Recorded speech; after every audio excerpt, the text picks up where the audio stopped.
안녕하세요. 소아청소년과 전문의 백인환입니다. 오늘 제가 말씀드릴 주제는 환자 보호자분들께서 어머님 아버님들이 그동안 답답하게 생각하실 수 있는 부분을 한번 말씀드리려고 해요. 그리고 답답하게 생각하실 수도 있고 이게 진료보러 오시기 전에 꼭 알고 계셨으면 좋았을 법한 부분을 조금 설명드릴게요. 이런 부분이 상당히 답답하셨을 거예요. 아기가 기침을 해요. 그리고 콧물이 나요. 그래서 병원 오시면 선생님들 뭐라고 하시나요?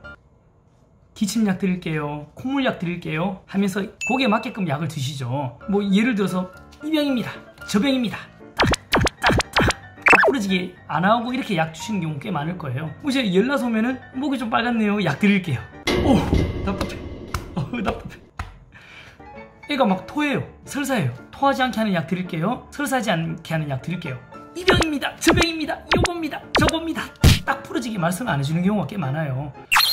선생님들이 뭐라서 그런 말씀 안 할까요? 왜 그런 말씀 안 할까요? 그 이유가 좀 있어요. 자꾸 약만 주게 되는데 의학이란 게 진단을 딱 하고 치료를 딱 쓰고, 진단을 딱 하고 치료를 딱 쓰고 이렇게 하지 않는 경우가 사실은 너무 많긴 합니다.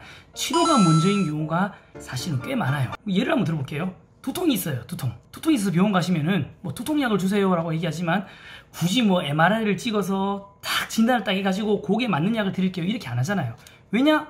두통약 먹다 보면 좋아진 경우가 많아요. 말 그대로 아직 기침물 예로 들어도 그래요. 기침으로 병원 왔는데 청진해보고 무슨 병인지 알아야 됩니다, 더 정확하게 알아야 됩니다, 가래 검사합시다, 콧물로 하는 원인균 검사합시다, 엑스레이 찍읍시다, CT 찍읍시다, 그렇게 해서 약을 딱 드리기에는 경제적인 비용도 있고 너무 좀 과한 부분도 있고, 실제로 원인을 알고 치료하는 것보다 거기에 맞게끔 치료하는 게 치료가 좀 더 주인공인 경우가 많아요.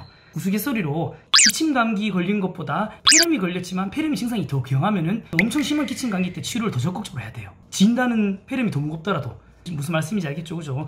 그래서 사실은 진단이 아닌 치료가 먼저인 경우가 의학적으로 꽤 많습니다. 그걸 일일이 다 말씀드릴 수가 없어요, 이 현실적인 의료 환경에 있어서. 그래서 일단은 치료 먼저 해보고 거기에 맞게끔 넘어가는 경우가 꽤 많습니다. 그리고 이제 진단한다는 게 청진기되고 귀, 코, 목 내시경으로 확인해가지고 딱 진단하기에는 한계점이 있는 부분도 꽤 있어요. 치료하면서 그 약물에 대한 피드백을 보면서 차츰차츰 진단하는 경우가 많기 때문에 진단이 이겁니다, 치료는 요겁니다 이렇게 딱 부러지게 하는 경우가 많습니다. 같은 병이더라도 진단은 똑같더라도 심지어 증상에 따라서 치료제가 다 다릅니다. 그래서 진단과 치료가 그렇게 A니까 A약, B니까 B약 이렇게 딱 부러지지가 않습니다. 치료하면서 이제 2차 합병증을 맞게 되는 경우가 많아요. 바이러스성 질환 같은 경우에 2차 세균성 감염으로 넘어가는 게 조금 더뎌진다든지, 치료 목적이 증상 컨트롤인 경우가 사실은 꽤 많습니다. 아까 말씀드렸던 두통 같은 경우에.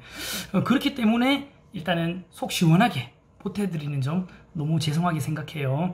물론 이제 때에 따라서 진단을 딱 부러지게 해드린 경우도 있긴 합니다. 이런 거는 이제 그동안 답답하셨을 부분이 있을 것 같아서 병원에서 오해할 수도 있을 것 같아서 여기에 대해서 해명 아닌 해명, 핑계 아닌 핑계, 어쨌든 의학적인 부분을 조금 알려드리고자 영상을 잠깐 짧게 남겨봤어요. 다음에 또 만나겠습니다. 바이바이.